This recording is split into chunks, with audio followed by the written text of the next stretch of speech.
You're watching NBC 25 Sports.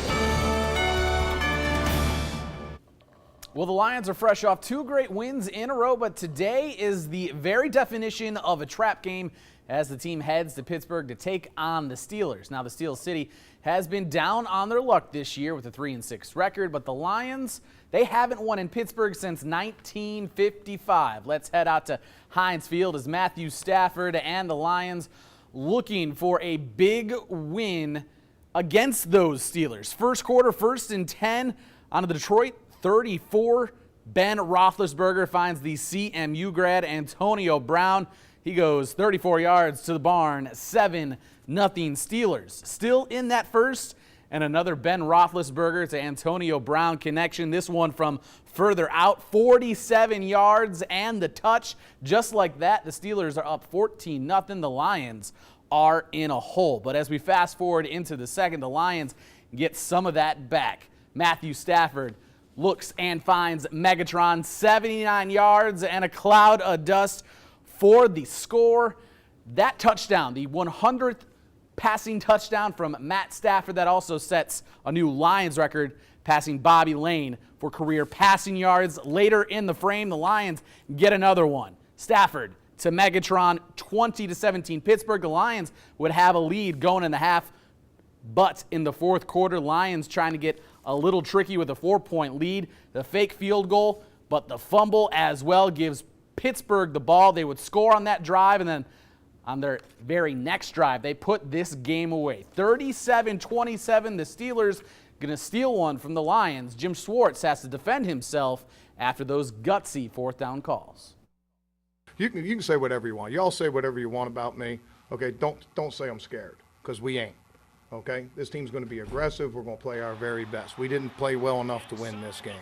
Okay, but it's not because we're passive or anything. We went forward on the 4th down also.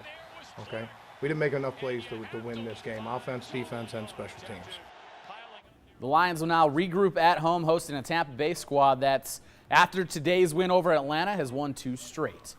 Now, when you cover high school football for a living, you catch a ton of games. Some good, some bad, but Saturday's Division VI semifinal might be one of the best high school football games in a long, long time. Montrose at Ithaca will clash Saturday in Midland for the right to go to Ford Field and battle for a state championship. For the Yellow Jackets, they're looking for their 4th straight perfect season and their 4th straight state crown. For the Rams, they're looking for some good old revenge. Montrose, the last 3 postseasons, has fallen victim to Ithaca, losing in the regional final twice and once in the district championship. It'd just be neat to just flat out beat them, because we've matched up 3 times in the last 3 years and they've got us every time. So I don't care anything about their streak. I just plain want to beat them. I know Montrose will be ready for us. I know they've wanted us for some time now, and this is the matchup everybody wanted to see in Division VI in the semifinals, and it'll be an absolute war just like this was. The times and places for next Saturday's semifinals have been determined. Carmen Ainsworth going to take on Clarkston at Lake Orion High School. That big matchup between Ithaca and Montrose in Division VI, Saturday 1 p.m. at Midland High School. Also in Division VII, we have Harbor Beach trying to make it a repeat in Division VII, taking on Ishpeming Saturday 1 p.m. Northern Michigan University also at NMU. Beale City tries to keep their perfect record on the line against Forest Park. They'll take on the winner of this other Division VIII semifinal in the championship game, either New Lothrop, who's looking to continue things going. They've been running through teams. Their game Saturday 1 p.m. at Greenville.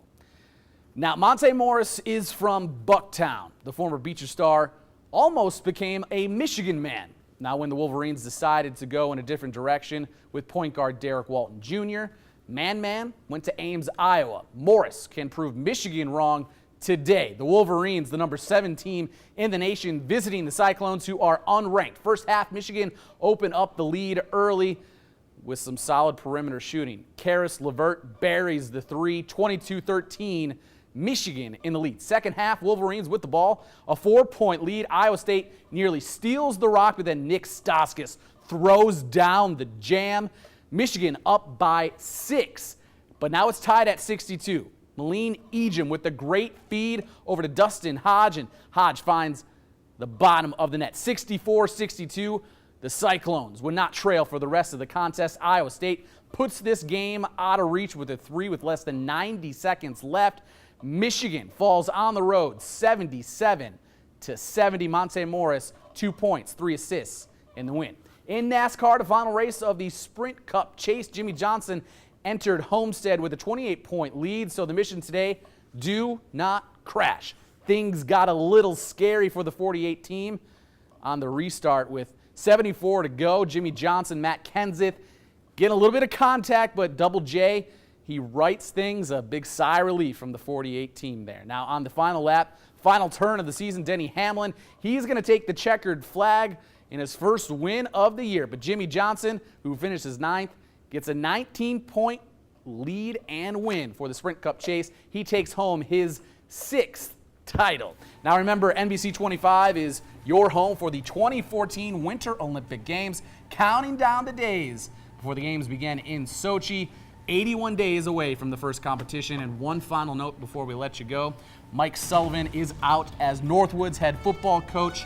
They will announce their new head football coach tomorrow, 11:15 morning press conference. All right, thank you, Eric, and stay tuned. We'll have one last look at weather after the break.